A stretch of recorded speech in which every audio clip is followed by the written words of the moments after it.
Local గా consider చేయమని చెప్పి కేంద్ర రక్షణ శాఖ సహాయ మంత్రి సంజయ్ సేఠ్ గారిని కలిసి ఇప్పుడు మేము ఒక వినతి పత్రం అందజేయడం జరిగింది. సానుకూలంగా స్పందించినటువంటి మంత్రి గారు ఈ రోజు సాయంత్రం 7 గంటలకు వారు మాస్కో వెళ్తున్నానని 11వ తారీఖుకి వారు రష్యా నుంచి తిరిగి రాగానే రాజ్నాథ్ సింగ్ గారితో కలిసి ఖచ్చితంగా చర్చించి తెలంగాణ విద్యార్థులకి న్యాయం జరిగేలా చేస్తానని చెప్పి హామీ ఇవ్వడం జరిగింది. దురదృష్టం 10 సంవత్సరాల్లో అధికారంలో ఉన్నటువంటి అప్పటి టీఆర్ఎస్ ప్రభుత్వం గాని ప్రస్తుతం అధికారంలోకి వచ్చిన ప్రభుత్వం గాని ఒక సైనిక్ స్కూల్ కావాలని దరఖాస్తు పెట్టుకోకపోవడం వల్ల ఇలా తెలంగాణలో ఉన్నటువంటి సుమారు 25,000 మంది విద్యార్థులు ఎవరైతే సైనిక్ స్కూల్లో అడ్మిషన్ కావాలని ఎంట్రన్స్ రాసినరో పాపం ఆ పిల్లల భవిష్యత్ అంతా కూడా అయోమయానికి గురి చేస్తా ఉన్నటువంటి పరిస్థితులలో తెలంగాణ రాష్ట్రానికి కొత్తగా ఒక 3 సైనిక్ స్కూల్స్ కూడా ఇవ్వాలని చెప్పి నేను గౌరవ మంత్రి సంజయ్ సేఠ్ గారికి వినతి పత్రం ఇవ్వడం జరిగింది.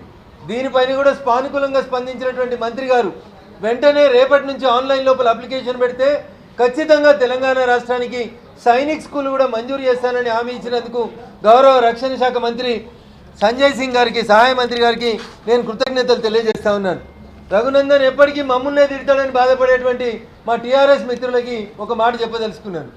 2017లో భారత ప్రభుత్వం నరేంద్ర మోడీ గారి నాయకత్వంలో తెలంగాణలో వరంగల్లో సైనిక్ స్కూల్ పెట్టుకోమని అప్పటి కేంద్ర విద్యాశాఖ రక్షణ శాఖ సహాయ మంత్రి శ్రీపాద నాయక్ గారు ఉత్తర్వులు ఇచ్చినారు. శ్రీపాద నాయక్ గారు 2017లో తెలంగాణకి ఒక సైనిక్ స్కూల్ వరంగల్కి మంజూరు చేస్తే 2021లో పిసిసి అధ్యక్షుని హోదాలో ఉత్తమ్ కుమార్ రెడ్డి గారు ఎంపీ నల్గొండ గారు పార్లమెంట్లో ప్రశ్న అడిగితే మీ తెలంగాణ ప్రభుత్వం స్థలం ఇవ్వట్లేదు, సైనిక్ స్కూల్ పట్ల మీ తెలంగాణ ప్రభుత్వం ఆసక్తి చూపడం లేదని రాతపూర్వకంగా పార్లమెంట్లో శ్రీపాద నాయక్ గారు రిప్లై ఇచ్చినారు. 2014 తెలంగాణ రాష్ట్రం ఏర్పాటు అయిన నుంచి 2025 వరకు రాష్ట్ర ప్రభుత్వం చొరవ తీసుకోకపోవడం వల్ల తెలంగాణ రాష్ట్రానికి ఒక సైనిక్ స్కూల్ కూడా రాలేకపోయింది. దీనివల్ల అనేక మంది విద్యార్థులు నష్టపోతా ఉన్నారు.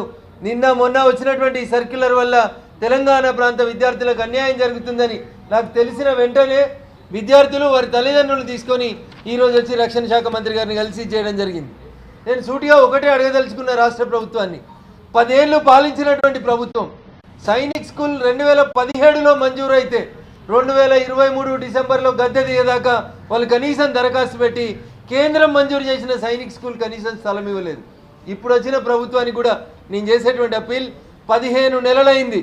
స్పెసిఫిక్గా మీరు స్థలం ఎక్కడ ఇస్తారో రేపు మీరు తెలియజేస్తే కొత్తగా తెలంగాణకి 3 లేదా 4 సైనిక్ స్కూల్స్ని మంజూరు చేయించి తీసుకొచ్చే బాధ్యతని రఘునందన్ మెదక్ పార్లమెంట్ సభ్యునిగా నేను తీసుకుంటానని చెప్పి ఈ సందర్భంగా తెలియజేస్తూ విద్యార్థుల మానసిక వేదని సౌహృదయంతో అర్థం చేసుకొని ఈ అకాడమిక్ ఇయర్లో వీళ్ళ అడ్మిషన్స్ కోసం ప్రయత్నం చేస్తానని మాటిచ్చిన కేంద్ర రక్షణ శాఖ సహాయ మంత్రి సంజయ్ సేఠ్ గారికి నేను మరొకసారి కృతజ్ఞతాభివందనాలు తెలియజేస్తా ఉన్నాను.